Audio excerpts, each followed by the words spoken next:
Ha iniciado un tiempo litúrgico que es intenso. Es la Cuaresma, 40 días de un tiempo de espera que invita a la conversión y a la meditación con las tres prácticas de la oración, la penitencia y la limosna. Estamos viviendo en la Cuaresma. La iglesia, la liturgia se pinta de color morado y los creyentes, claro, desde el pulso de la fe, tenemos la oportunidad de prepararnos para dirigir nuestra atención, nuestras emociones y nuestra fe hacia el gran acontecimiento que es la pasión, la muerte y la resurrección del Señor. Acompáñeme hoy en el Pulso de la Fe en este programa especial dedicado a meditar sobre el tema de la Cuaresma. ¿Qué es la Cuaresma? ¿Por qué el ayuno? ¿Por qué la abstinencia de carnes? Luego, cómo se celebra la Semana Santa y después la resurrección del Señor.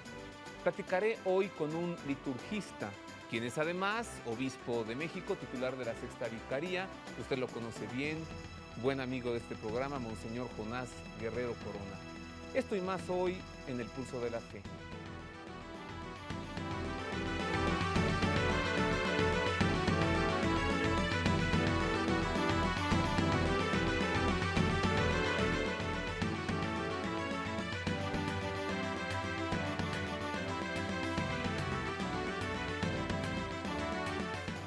En efecto, ese es el tema de hoy, la Cuaresma.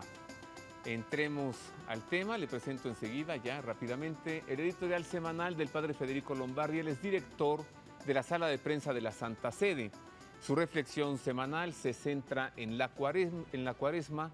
Le ha llamado a este editorial Sin Máscaras, y este es el contenido, mire.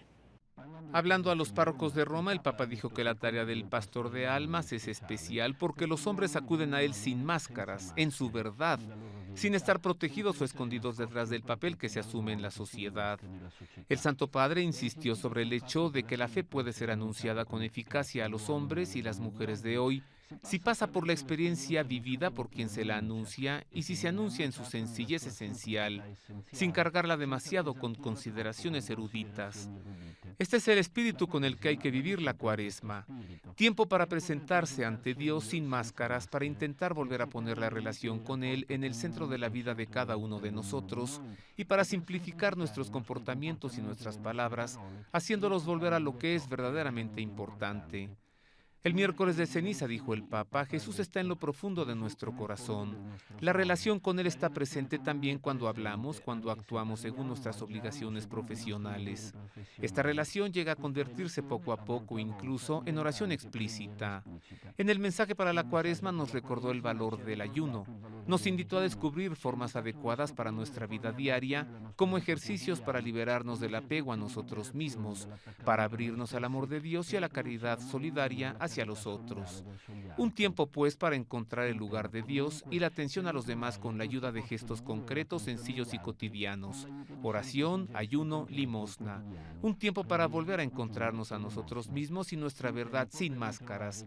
No perdamos esta ocasión. En efecto, así lo ha dicho el padre Federico Lombardi, como se da cuenta en su mensaje para la Cuaresma del año 2009, el Santo Padre, el Papa Benedicto XVI, ha centrado su atención en el ayuno, la práctica del ayuno.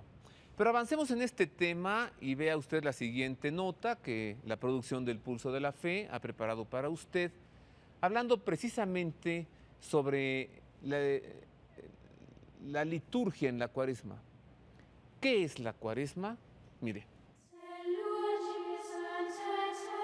La Cuaresma es un verdadero sacramento, signo eficaz de la salvación pascual. Cristo nos quiere comunicar en este año concreto su vida pascual. 40 días de gracia en que somos invitados a una mayor oración y una escucha más atenta de su palabra, a recordar nuestro bautismo y a celebrar también nuestra reconciliación con Dios. Es uno de los tiempos en que más urgentemente somos invitados a confrontar día tras día nuestra existencia con la palabra de Dios, para renovarnos de cara a la Pascua, pidiendo y buscando la metanoia, el cambio de mentalidad. Cuaresma y Pascua forman un único movimiento. 40 días de cambio hacia la luz, 50 días de camino hacia la plenitud del Espíritu.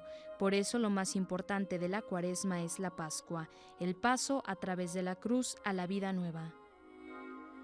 A la Pascua que inauguró Cristo Jesús hace más de 2000 años, le falta que sea también Pascua nuestra, que nos configuremos en Él en su camino pascual, con todas sus consecuencias, como lo diría San Pablo.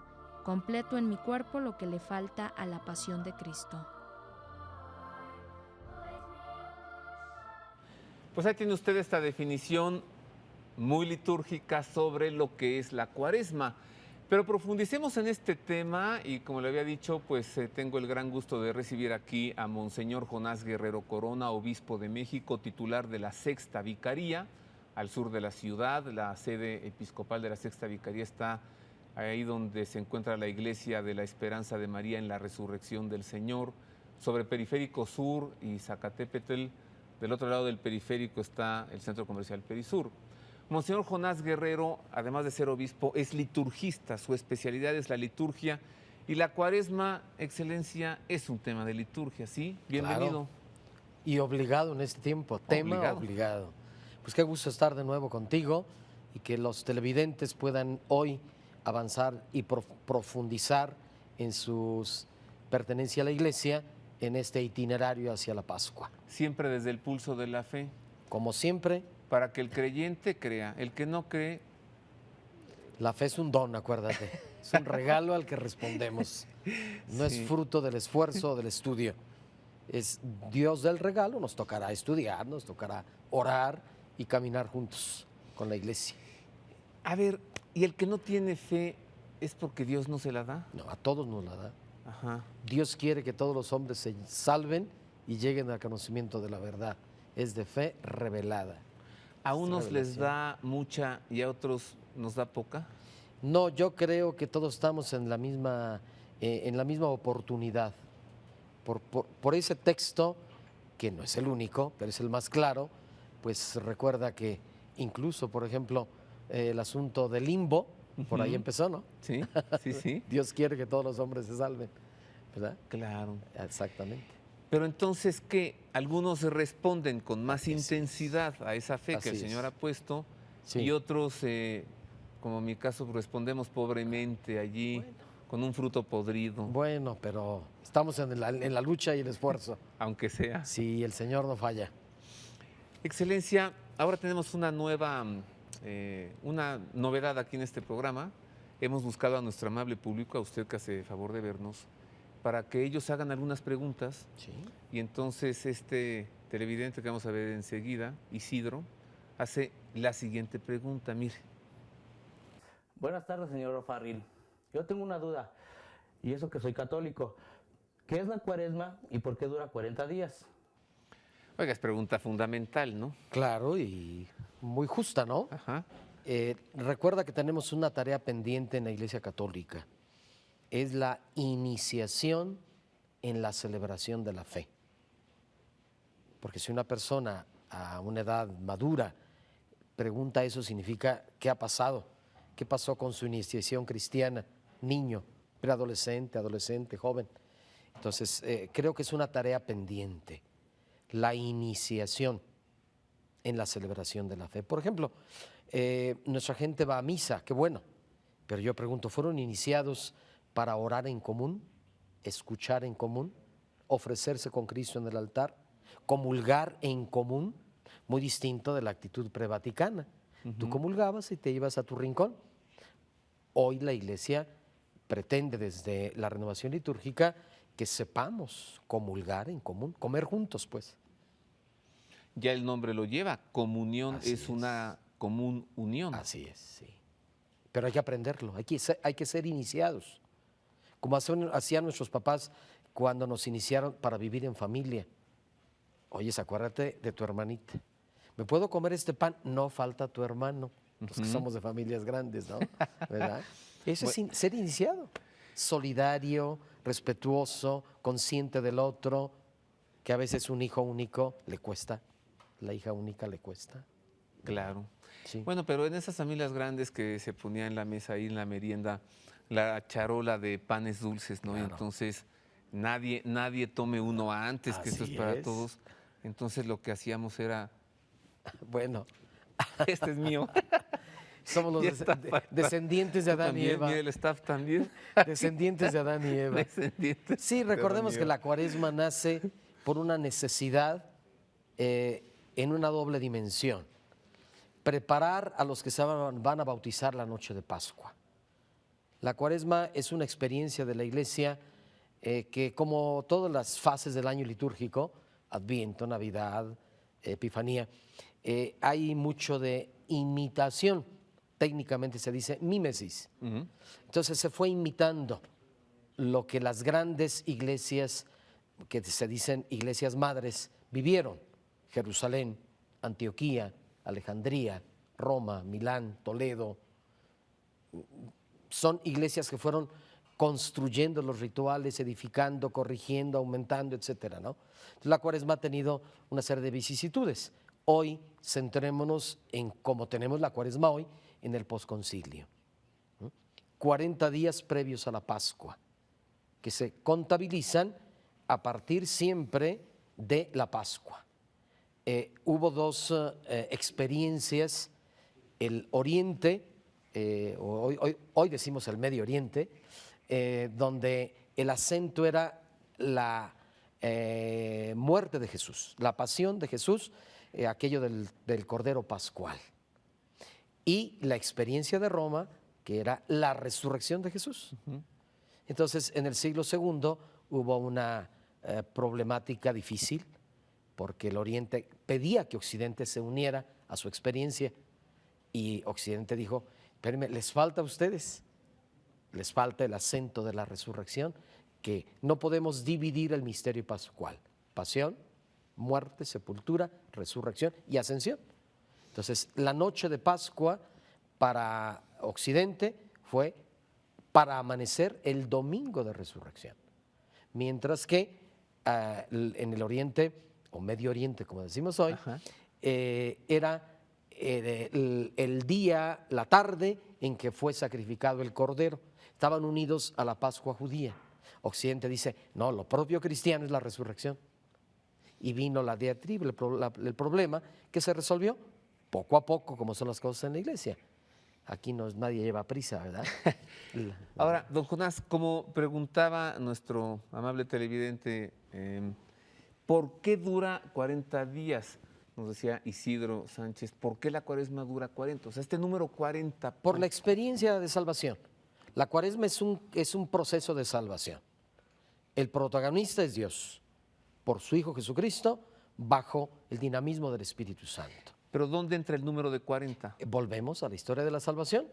40 días de diluvio purificando a la humanidad, 40 años en el desierto, 40 días de Moisés en el Horeb, 40 días de Elías, 40 días de Jesús, ¿verdad? Entonces es un número simbólico, purificación, crecimiento, escucha de la palabra de Dios. Ahí va el pueblo de Dios en camino hacia la tierra prometida y van escuchando a Dios. El camino, los cómo de la salvación no los inventa el hombre, los revela Dios. Para nosotros el camino es Jesús. Celebramos la cuaresma entonces estos 40 días siguiendo esta tradición Bíblica. y en imitación, decía usted, Sí. mímesis Mímesis. de Jesús, del Señor, ¿no? Sí. Si Él se retiró, si Él se preparó en el desierto 40 días, nosotros, ¿por qué no? ¿Es eso? Así es. Bueno, vamos a hablar enseguida de las prácticas durante la cuaresma, la práctica de la penitencia, la práctica de la oración y la práctica de la limosna. Voy a continuar platicando sobre este tema con Monseñor Jonás Guerrero Corona, pero antes le entrego a usted esta nota que nos habla sobre, ¿se acuerda? Hace unas semanas, el escándalo porque el Papa levantó la excomunión a los obispos lefebristas, y uno de ellos resultó que Monseñor Williamson había dicho tiempo atrás que el holocausto no había sido como se dice que fue, y entonces la respuesta de la comunidad judía, bueno, esta nota trata sobre ello, mire. El Holocausto es un crimen contra Dios y contra la humanidad. Al recibir en el Vaticano una delegación de la Conferencia de los Presidentes de las principales organizaciones judías americanas, encabezada por el rabino de Nueva York, Arthur Eshner, y el presidente de la organización, Alan Solow, Benedicto XVI reafirmó el rotundo no de la Iglesia hacia cualquier forma de antisemitismo. Benedicto XVI recordó la declaración conciliar Nostra Aetate, una piedra miliar en el camino de la reconciliación, en el diálogo judío-cristiano. El Papa afirmó además que se está preparando para una próxima visita a Israel, una tierra sagrada para los cristianos como para los judíos, por las raíces de nuestras religiones que se hunden en aquel país.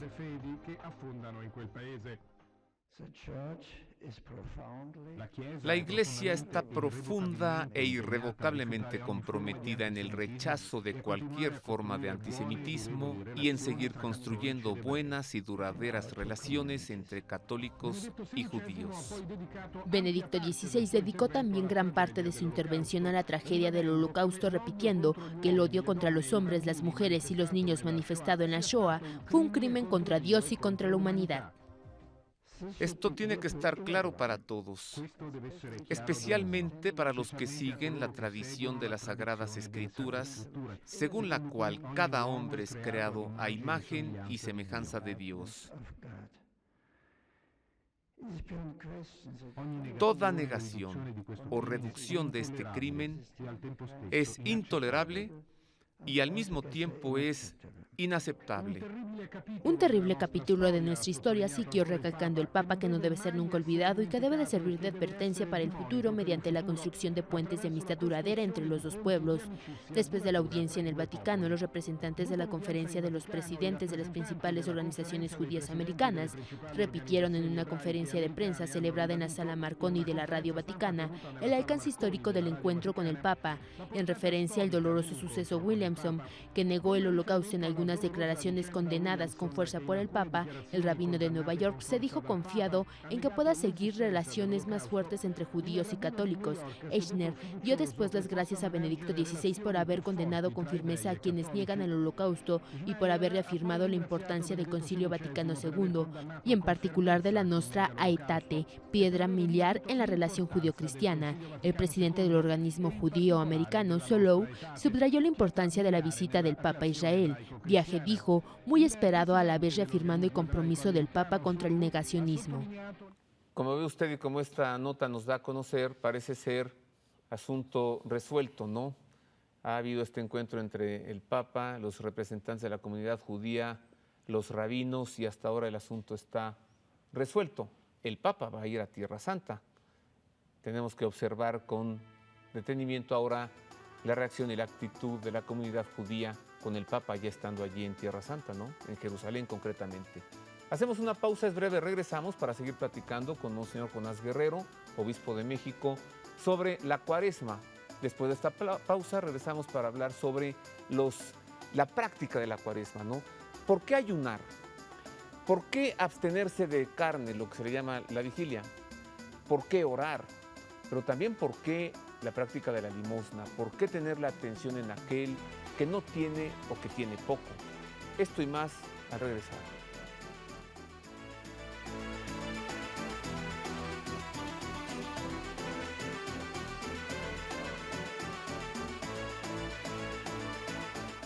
Cuaresma es lo más cercano a lo que es la Semana Santa, 40 días antes, es lo que yo me acuerdo, ¿no? La Cuaresma es unos días de gracia con respecto a la religión católica. La Cuaresma son la preparación que Jesucristo tuvo para su muerte, para su sacrificio.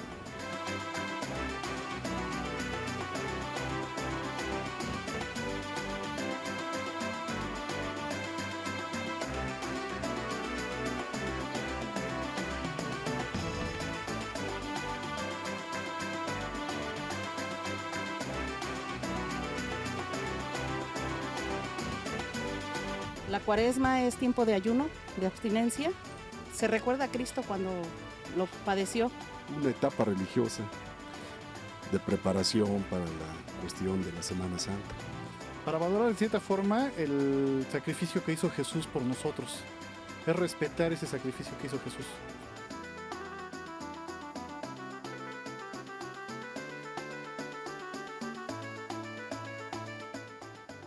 Usted ve que estoy gratamente platicando con Monseñor Jonás Guerrero Corona, obispo de México, titular de la Sexta Vicaría, liturgista. Estamos hablando sobre el tiempo litúrgico que estamos viviendo ahora desde el pulso de la fe, la Cuaresma, un tiempo intenso, un tiempo propicio para la conversión, para poner la mirada en Dios. De esto hablaré enseguida con Monseñor Jonás Guerrero. Pero antes le entrego esta nota que nos envía el Centro Televisivo Vaticano. Es sobre la Biblioteca Apostólica Vaticana. Actualmente está cerrada porque se encuentra en restauración. Seguramente será reabierta en el año 2010. Gracias a las cámaras de televisión, le invito a acompañarme y vamos a entrar a esta Biblioteca Apostólica Vaticana y a conocer estos trabajos que allí se están realizando. Así es como era hasta julio del 2007 el atrio de la entrada de la Biblioteca Apostólica Vaticana, y así es como hoy, en plenos trabajos de restauración, que está afectando a muchos ambientes de la biblioteca todavía cerrada al público. Estamos en el momento álgido y quizá pueda verse también que ya se ha venido tratando algunas estructuras para avanzar en los trabajos más comprometidos y de mayor calibre. Digamos que vamos en el ritmo previsto y que estos trabajos mayores en los muros deberían estar acabados antes del verano y después proveer a toda la preparación para la apertura que se realizará en 2010. Entremos pues al taller biblioteca de la entrada principal, que en este momento está irreconocible de verdad. El escalón con la estatua del pseudo Hipólito que recibía a los estudiosos y los visitantes está ya totalmente transformado. Hay excavaciones que han quitado, trasladado la estatua de Hipólito y han comenzado a trabajar donde estaba el escalón, porque se va a crear en aquella ubicación un acceso directo al ascensor, al que se llamaba el ascensor de los estudiosos, para ir a la sala de consultas en la que estamos ahora. La sala de consulta de obras impresas transformada en laboratorio de restauración. Desde la entrada se llegará directamente al ascensor, pero el ascensor que conocen los visitantes se transformará completamente. Se ampliará el ascensor y se creará una escalera que llegue a todos los pisos alrededor del ascensor, y esto hará más cómodo el paso de un piso al otro, y que para tomarlo permitirá al mismo tiempo llegar al Salón Sixtino, que como se sabe se le ha recuperado a la biblioteca, y después volverá a abrirse cuando pase el tiempo que requiera la organización de todo este salón. Los espléndidos armarios y los frescos del salón al que Sixto V trasladó la biblioteca a finales del siglo XV podrán muy pronto el marco del trabajo de los estudiosos, que tendrán de esta manera un mayor número de libros para consultar libremente. Seguimos en el patio del Belvedere y nos acercamos al gran almacén de periódicos, que era así hasta el cierre de julio del 2007. Hoy parece haber vuelto a su antiguo aspecto, cuando era un depósito para las carrozas del Papa, que se guardaban allí hasta principios del siglo XX. El depósito de los periódicos necesitaba ser vaciado del todo, no solo de libros, sino de las mismas estanterías, por lo que ya tenemos una gran nave completamente vacía, que se irá reestructurando poco a poco. Lo bonito de los trabajos fue cuando se pudo abrir el gran portón que da al empedrado, un portón que se utilizaba en su tiempo, pero que ha estado cerrado durante décadas. Allí en los periódicos reestructuraremos el espacio para que haya depósitos compactos a distintas alturas, y así se recupera muchísimo espacio para la conservación de los periódicos y de otras obras. Y en la planta baja un espacio de distribución para el almacén cuando lleguen materiales u otras cosas, precisamente gracias al portón que se ha hecho de nuevo funcional. Pues ahí lo tiene usted, la Biblioteca Apostólica Vaticana, pero regresemos al tema central de hoy, la Cuaresma. Excelencia, hablamos de las prácticas, ayuno, oración y compartir de bienes. Limosna. Es mucho más evangélico. Sí, el compartir. La limosna es lo que me sobró del kilo de tortillas, ¿verdad? La monedita aquella. O la ropa que ya está rota, ¿no? También hago limpieza de ropero, de closet, ¿no? No, pues no va por ahí. El evangelio es más serio y es más exigente y más profundo. ¿De dónde arranca eso? Arranca del evangelio. Lo leímos, lo proclamamos el miércoles de ceniza. De eso habló Jesús. o de eso nos habló Jesús en la proclamación del texto evangélico en el miércoles de ceniza. El día en que le dijimos a Dios, haz ceniza en mí lo que estorba a tu proyecto de vida. Y la iglesia, un ministro de la iglesia, colocó un poco de ceniza y aceptamos el proyecto de Dios y caminar en la Cuaresma con esos recursos que la iglesia ha tenido, ha propiciado, ha enseñado durante siglos. Y repito lo que te decía al inicio, hay una tarea pendiente, iniciar a las nuevas generaciones en esos 3 valores evangélicos, valores que nos transforman, que nos asemejan a Jesús, que nos hacen más humanos y más divinos, más discípulos de Jesús. Practicar estas propuestas de la Cuaresma, hacer nuestras estas prácticas, nos evita ser solamente espectadores de la Cuaresma y participar de ella. O bien creer que con cualquier sacrificio, ¿verdad?, yo ya cumplí con la Cuaresma. Ya no estoy comiendo chocolates, puede ser por motivos estéticos, por motivos dietéticos, o dejo de fumarme de los 33 cigarros, uno, nomás 32, ya voy avanzando.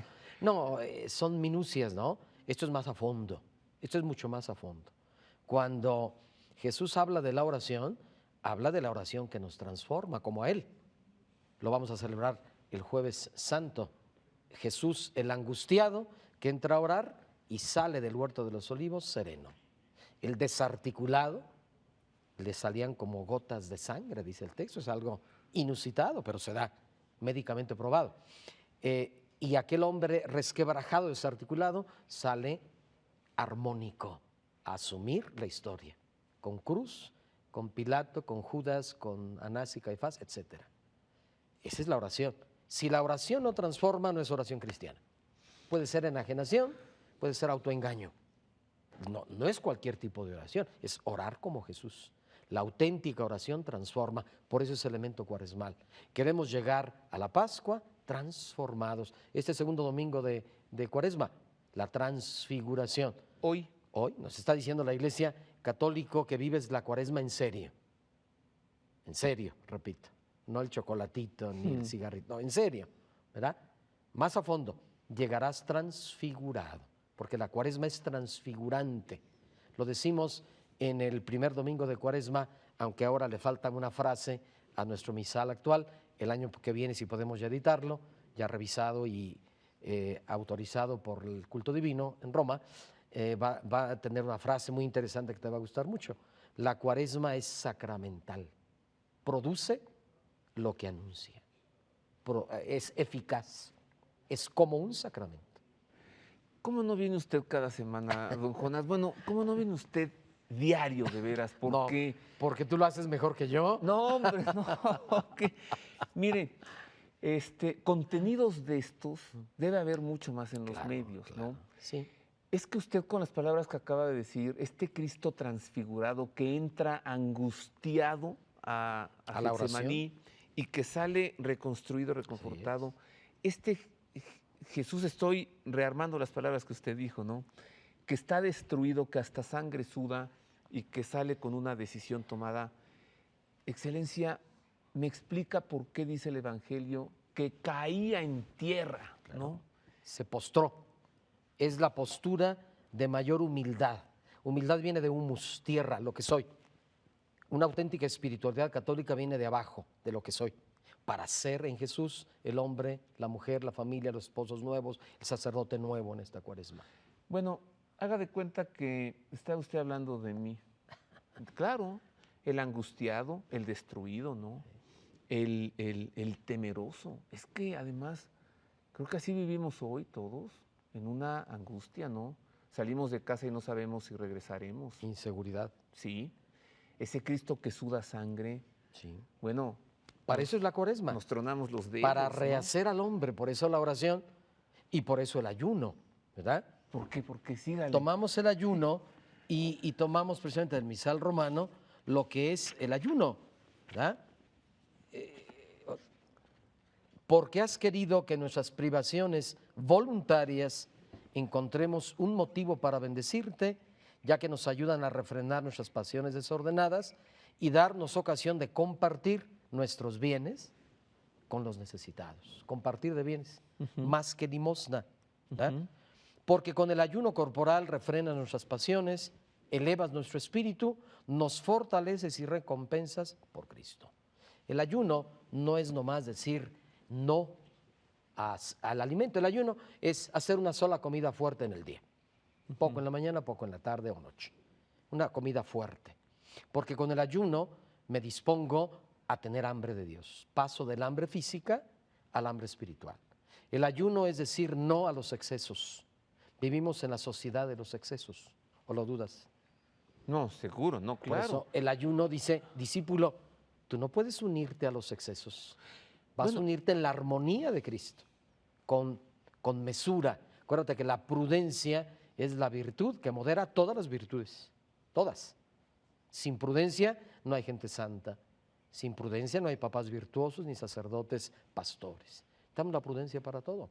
Y el ayuno va por ahí, por la prudencia. Puedo decirle no a los excesos, no a la sociedad de consumo, no a la ciudad, como nosotros que vivimos en México, lo vimos recientemente, hagan lo que quieran. Estamos en la ciudad donde cada quien hace lo que quiere, todo se vale. Estamos en la ciudad en la que se prohíbe fumar, pero se permite matar niños antes de que nazcan, don Jonás. Se escandalizan porque asesinaron al topógrafo y no se escandalizan de que diariamente están matando niños no nacidos, indefensos, tan indefensos, más indefensos que el topógrafo de antier. Bueno, mire,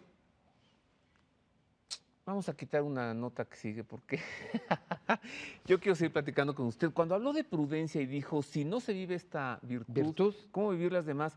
Estaba yo pensando en templanza, que habla de moderación. Claro.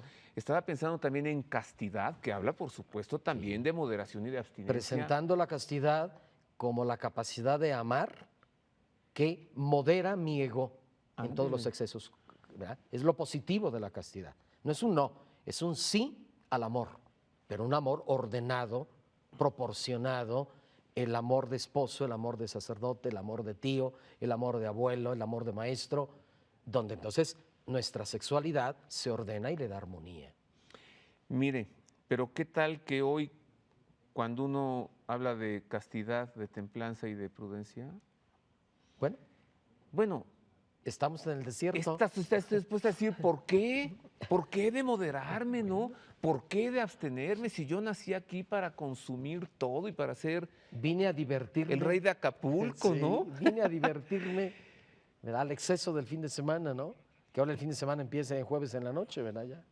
La ciudad va avanzando. Sí. Bien, en medio de esto está la propuesta de la Iglesia. Católico, discípulo de Cristo, tu cuaresma te va a llevar a la libertad. A ver, el ayuno te lleva a la libertad. Tengo un televidente, Mayra de Jesús, es ama de casa, que tiene una pregunta precisamente sobre esto, Excelencia. Sí. Vamos a ver qué nos pregunta ella. ¿Cómo no? Buenas tardes, Roberto. Yo quisiera saber por qué la cuaresma se celebra antes de la Semana Santa. ¿Por qué, don Jonás? ¿Por qué la cuaresma antes de Semana Santa? Sí, hay que hacer una precisión. Ajá. Es antes del triduo sacro. Ajá. El triduo es viernes, sábado y domingo, viernes y sábado santos y domingo de Pascua. ¿Por qué? Porque la cuaresma se pensó que nos llevara a la Pascua. Es el único tiempo del año litúrgico que tiene una portada, que es la semana de ceniza. Miércoles de ceniza, jueves, viernes, sábado, después de ceniza y primer domingo de cuaresma. Entonces, ¿cuándo empieza la cuaresma? El miércoles de ceniza, con una portada, con un ingreso. ¿Un prólogo? Sí, o tú que eres gente tan formada y culta, un nártex. ¿A quién le está Para entrar hablando? yo al templo hay un espacio, hay un atrio, o bien una serie de un pórtico que me dispone al templo, a lo sacro, a encontrarme con mis hermanos, encontrarme con la salvación. Entonces, la cuaresma es el único tiempo litúrgico que tiene una portada, y una portada importantísima, la semana de ceniza. Y ya contabilizamos, ¿sí? Domingo ¿De Ramos? No, domingo de primero de cuaresma. Ajá. Los domingos no se ayunaba, hay que quitarle 6 domingos. Ajá. ¿Verdad? 6 semanas. Entonces te da 6 por 6, 36 más los lunes, martes, miércoles y jueves. El jueves santo es el único día que tiene 2 elementos celebrativos, Termina la cuaresma y en la tarde entramos al triduo sacro. Es muy especial eso. Estupendo, vamos a hacer una pausa, regresamos con esto. Don Jonás, pero también, a ver, ¿por qué no comer carne, no? Ya hablábamos del ayuno. ¿Por qué la abstinencia de carnes y otras prácticas cuaresmales? Y más preguntas de usted, que hace favor de vernos y escucharnos. Usted se ha de preguntar tal vez, ¿cómo puedo yo hacer una pregunta en este programa? Bueno, escríbanos a nuestro correo electrónico que está en pantalla, el pulso de la fe, @proyecto40.com.mx, sí, MX. Y entonces, pues ya vamos a buscarlo con cámara para que nos haga preguntas. Una pausa, regresamos con esto y con más.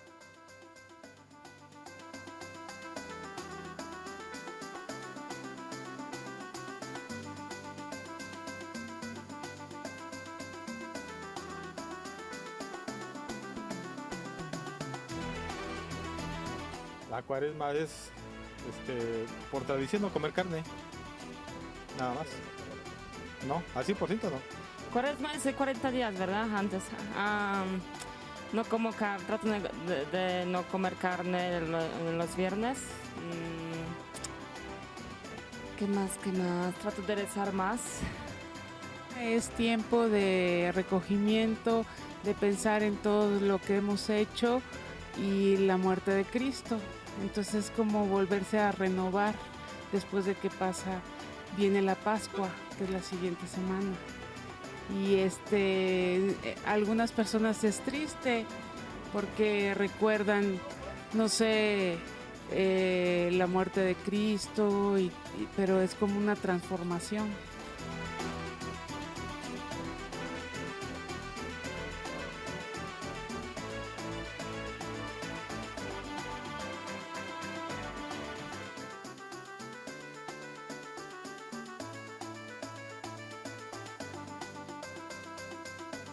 Dejar de comer carne y comer pescado. Para mí es la cuaresma. Soy católica, pero no lo tomo muy en cuenta. O sea, es de cuenta que si me dicen, más que nada son vacaciones para muchos, ¿no? Justamente son vacaciones para muchos. Es un respeto que le debemos a Dios, más que nada. Es tratar de llevar una vida bien, sobre todas las cosas. Tratar también de pensar un poquito más en Jesús. Allí donde las palabras humanas pierden su poder, porque prevalece el trágico fragor de la violencia y de las armas, no se pierde la fuerza profética de la palabra de Dios y nos repite que la paz es posible y que nosotros hemos de ser instrumentos de reconciliación y de paz. Un trabajo constante e incansable, atento y orante. Con el cuidado de un artesano que empalma los hilos de un tejido desgarrado, el Pontificio Consejo para la Promoción de la Unidad de los Cristianos a los 49 años de su fundación sigue tendiendo sus brazos a los hermanos de Oriente y Occidente. Unido al nuevo espíritu ecuménico que aportó el Concilio Vaticano II, el dicasterio debe su nacimiento a las intenciones de Juan XXIII, que creó en 1960 el Secretariado para la Promoción de la Unidad de los Cristianos. Hoy, la función del dicasterio es doble: promover en la Iglesia Católica un auténtico espíritu ecuménico en línea con el decreto conciliar Unitatis Redintegratio y desarrollar el diálogo y la colaboración con las demás iglesias y comunidades cristianas. Los acontecimientos más importantes en este ámbito son indudablemente los encuentros del Papa con los líderes de las otras iglesias. El primero fue entre Pablo VI y Atenágoras. Después, el patriarca ecuménico de Constantinopla vino a Roma 3 veces. Nunca había sucedido nada parecido. Y también son importantes los diálogos oficiales, los documentos firmados conjuntamente. Sin embargo, el ecumenismo no solo se hace avanzar a nivel universal de los líderes, sino también a nivel de las conferencias episcopales, de las diócesis y de las parroquias. En el ámbito de un diálogo franco, el dicasterio cultiva la sed de la plena comunión en la verdad, siguiendo dócilmente las inspiraciones del Espíritu Santo. Muchos son los documentos entre el pasado y el futuro que testifican el deseo de la plena unidad de los hermanos en Cristo. Hemos firmado recientemente el documento de Ravenna con las iglesias ortodoxas. Ahora estamos preparando un texto sobre el papel del obispo de Roma en la Iglesia Universal del primer milenio. También hemos ultimado un documento con las iglesias orientales sobre la naturaleza, la construcción y la misión de la Iglesia, un documento muy bonito, y con las comunidades occidentales estamos preparando una serie de documentos donde se recoge un total de más de 40 años de diálogo con los luteranos, los anglicanos, los reformados y los metodistas. En suma, hacemos un análisis de las metas alcanzadas y las cuestiones que aún están abiertas. Este documento, esperamos, imprimirá un nuevo ímpetu para avanzar en el diálogo ecuménico.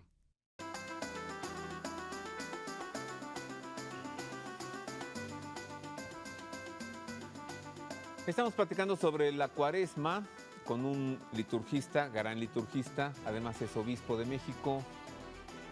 Dios me lo regaló como amigo. Monseñor Jonás Guerrero Corona. Tenemos una entrevista, una pregunta más. Eduardo Sánchez. Don Jonás, creo que es fundamental también para este tiempo de Cuaresma. Vamos a ver qué nos pregunta él. Sí, ¿cómo no? Hola Roberto, buenas tardes. Felicitándote por tu programa, que me gusta mucho. Y con una duda, ¿por qué los viernes de Cuaresma no se puede comer carne? ¿Por qué, don Jonás? Oiga, ¿es propio el término vigilia? Es inapropiado. Es decir, no olvidemos que en la estructura celebrativa previa al Concilio Vaticano II teníamos varias vigilias, es decir, víspera. Vigilia es espera. Vigilantes ante el Señor que llega, ante el Señor que me salva. Entonces la vigilia es la víspera. Entonces la víspera de ciertas fiestas había abstinencia de carnes. En la vigilia de la fiesta, abstinencia de carne. Y la gente se quedó con la palabra vigilia. Vigilia es vísperas, prefiesta. Entonces se celebraba la vigilia, la espera, del 15 de agosto había abstinencia de carnes. El 24 de diciembre había abstinencia de carnes, más que ya se nos olvidó. Previo a la Navidad, seguro, a la Natividad. Eso se retiró en la reforma, en la renovación litúrgica, y se quedó para los viernes de Cuaresma y por supuesto los días de ayuno, evidente. Oigan, la vigilia de Navidad, lo que es la Nochebuena, qué abstinencia ni qué nada, nos ponemos todos unos banquetazos. No, por eso así era, así era, por eso la Iglesia, ¿verdad?, renovó esto y lo ubicó, entonces queda la abstinencia de carnes rojas para los viernes de Cuaresma, con la salvedad siguiente: deja las conferencias episcopales, en este caso los obispos de México determinaron que seamos pues conscientes de que se puede cambiar. Por ejemplo, resulta que tu cumpleaños cae en viernes de Cuaresma, celebra tu cumpleaños, pero ¿qué vas a hacer para experimentar esa hambre de Dios, esas ganas de Dios? ¿Por qué las carnes rojas? Pues porque era un elemento de exceso en aquellas culturas donde nació esto, pero que también aquí sigue siendo, ¿no?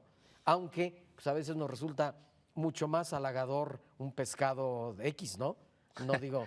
un vuelve a la vida. X, ¿no? Resulta... Bueno, el asunto es el espíritu, A ver, llega el ama de casa a su refrigerador, nomás tiene carne, que les dé carne a sus hijos. Y habla con ellos y dice, oigan, nomás eso tenemos de comer.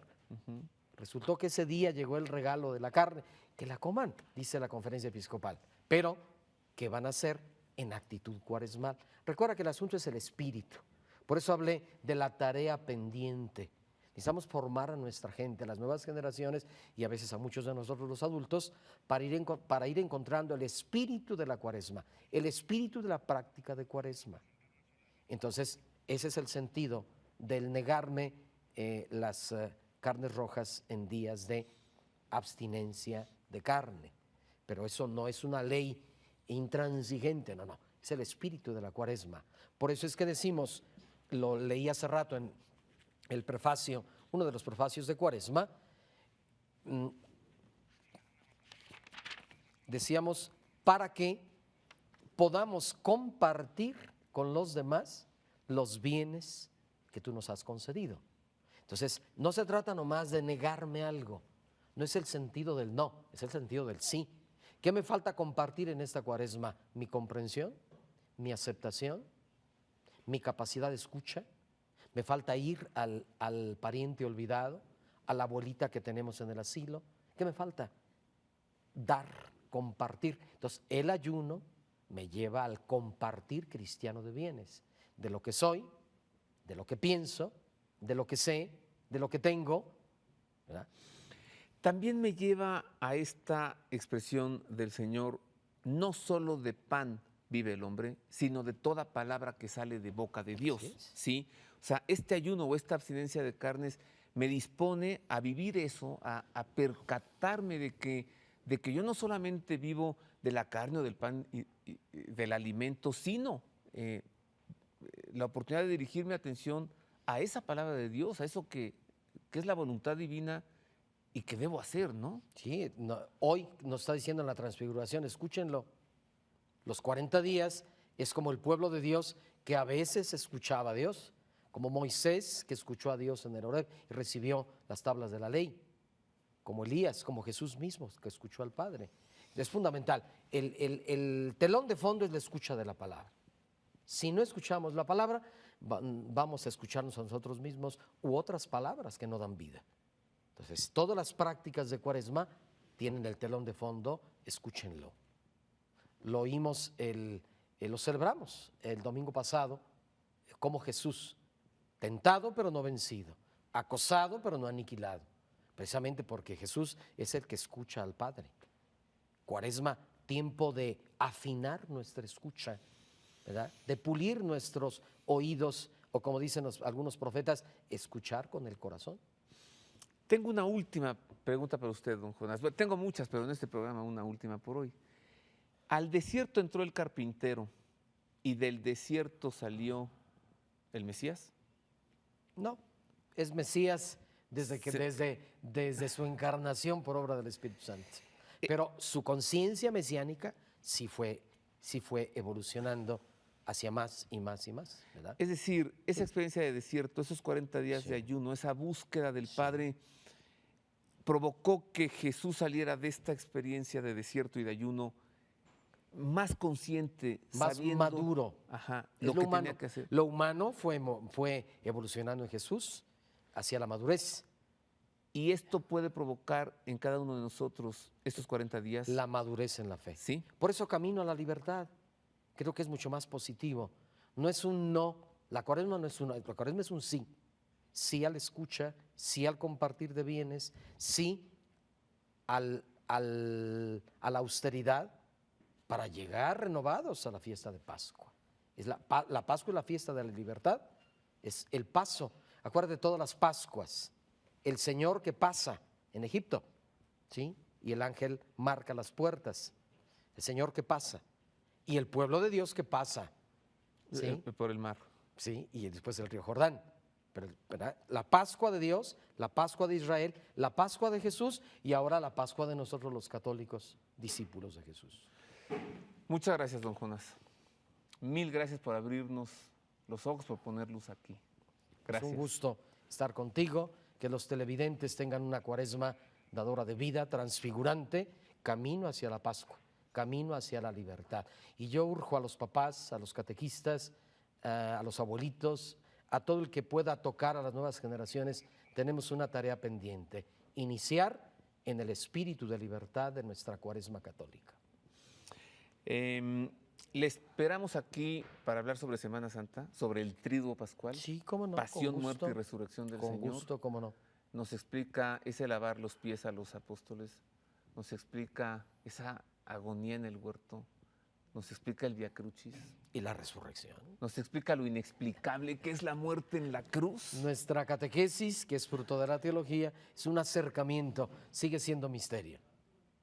Tú eres misterio para tu esposa y para tus hijos. Tu paternidad es mistérica como la de Dios. Tú eres el que hace creíble la paternidad de Dios. Tu gran responsabilidad para tus hijos. Lo esperamos aquí entonces, ¿no? Trato hecho, jamás deshecho, es el mejor que he hecho. Gracias, Excelencia. Con gusto. Gracias. Feliz Cuaresma para todos. Hay que encontrar la felicidad de los hijos de Dios que caminan a la Pascua. Gracias.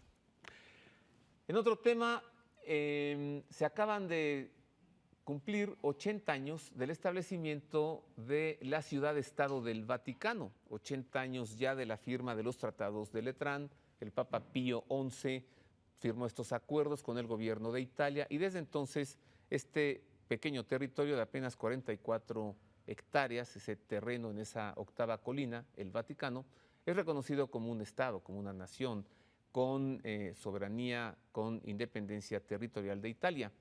El editorial semanal del padre Federico Lombardi, director de la Sala de Prensa de la Santa Sede, nos habla sobre este acontecimiento. Mire. Hace unas semanas se cumplieron los 80 años desde los pactos de Letrán entre la Santa Sede e Italia. Con un importante tratado nacía el Estado de la Ciudad del Vaticano que reconocía al Papa la soberanía sobre un pequeñísimo Estado desde el cual en total libertad podría gobernar la Iglesia Católica Universal sin ningún condicionamiento por parte del gobierno italiano. Terminaba así un periodo de graves tensiones entre el Papado e Italia después del final de los Estados Pontificios y la unificación de Italia en 1870. Importantes manifestaciones culturales han sacado a la luz el papel fundamental del Papa Pío XI en la conciliación entre la Santa Sede e Italia y en la edificación de las estructuras necesarias para el funcionamiento del nuevo Estado.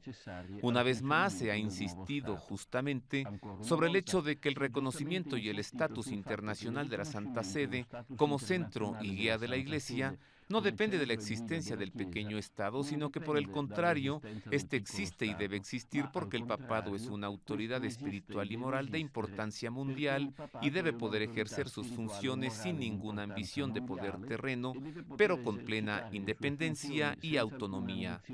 Pero todavía hay un aspecto sobre el que queremos insistir. ¿Por qué es justo que el Papa resida en el Vaticano, que su pequeño Estado esté aquí y no en otra parte? Por un motivo muy sencillo. Pedro sufrió aquí el martirio, murió aquí y aquí se encuentra su tumba a la que acuden en peregrinación los fieles del mundo entero. Petrus Eni, Pedro está aquí. Está grabado en un antiquísimo muro que se encuentra justamente bajo el altar central de la basílica, bajo la gran cúpula. Por eso el sucesor de Pedro está aquí y dirige desde aquí la Iglesia, desde la ciudad del Vaticano.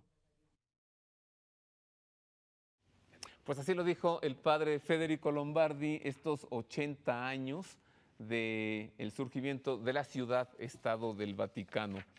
Bueno, en otro tema, mil gracias a Mónica Pedraza, nos envió un correo electrónico.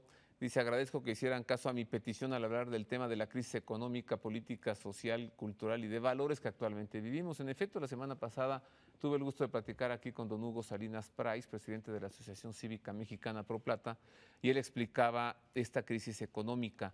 También dice Mónica Pedraza, gracias por aludir a la familia con un contenido tan importante en el desarrollo de la sociedad, así como abrir una posibilidad de darle solución a los problemas que se puedan presentar en este pequeño, gran rubro de la humanidad. Gracias. No, pues gracias a ti, Mónica. Israel Jiménez nos escribe un correo, él vive en Los Ángeles, California, y dice que este programa le instruye, que le llena de sabiduría y que le cultiva, que es una adicción, dice. Gracias, Israel. No sé qué está pasando con el programa, ya que los videos no los han puesto disponibles desde enero. Yo vivo en Estados Unidos y me gustaría seguir viendo tu programa por internet, ya que es el único medio por el que los puedo ver. A ver, Israel, y a todo el público que también nos escribe insistiendo en esto, le voy a explicar cómo poder ver los programas, los que están en el archivo, en la videoteca de muchas semanas para atrás. La cosa es la siguiente, hay que entrar a la página de Canal 40, es www.proyecto40.com.mx. Una vez que queda abierta la página, hay que dar clic en una pestaña que dice Internet TV. Una vez que da clic allí, salen los nombres de varios programas y allí hay que dar clic en el pulso de la fe. Lo que sigue es que se abren, aparecen en pantalla varias fechas. Dé usted allí clic a la fecha del programa que quiere ver y ya aparece en internet y lo corre completo. Y por último, un correo más de nuestro amable público de Silvia Talavera. Dice, hola, mi única sugerencia es que me gustaría que hubiera una repetición de su programa y ojalá pudiera durar más tiempo. Gracias. Pues gracias a ti, Silvia, estoy de acuerdo contigo. Ya le decía hace rato a Monseñor Jonás Guerrero que debería venir aquí cada semana o diario, ¿no? Si este programa se repitiera, lo sé, será de gran utilidad para aquellos que desde el pulso de la fe queremos profundizar en nuestra fe. Los correos se pasan a la dirección del canal y allí se tomarán las soluciones correspondientes. Gracias. Por último, le platico que este miércoles no hubo audiencia, puesto que el Papa se encuentra en los ejercicios espirituales de Cuaresma, él y la Curia Romana. Sin embargo, le entrego a usted la bendición que el Papa impartió la semana anterior. Esta es la bendición del Papa.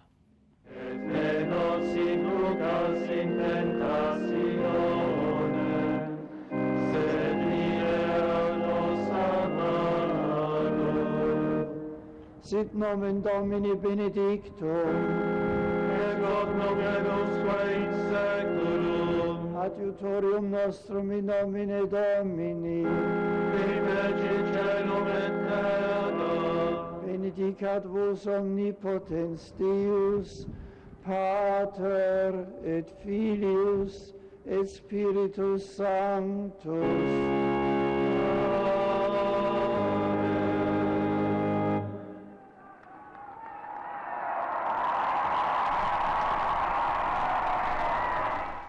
Ahí está la bendición apostólica, la de hace 2 semanas, pues la anterior fue miércoles de ceniza y actualmente el Papa está, como les decía, en los ejercicios espirituales de Cuaresma junto con toda la Curia Romana. Posiblemente para el próximo domingo le entreguemos a usted información sobre estos ejercicios espirituales. Por ahora lo que nos resta es despedirnos de usted, pero antes agradecerle el favor de su atención. A nombre de mis compañeros, el staff de Proyecto 40 y a nombre de la producción de este programa. Desearle también una feliz semana. Gracias.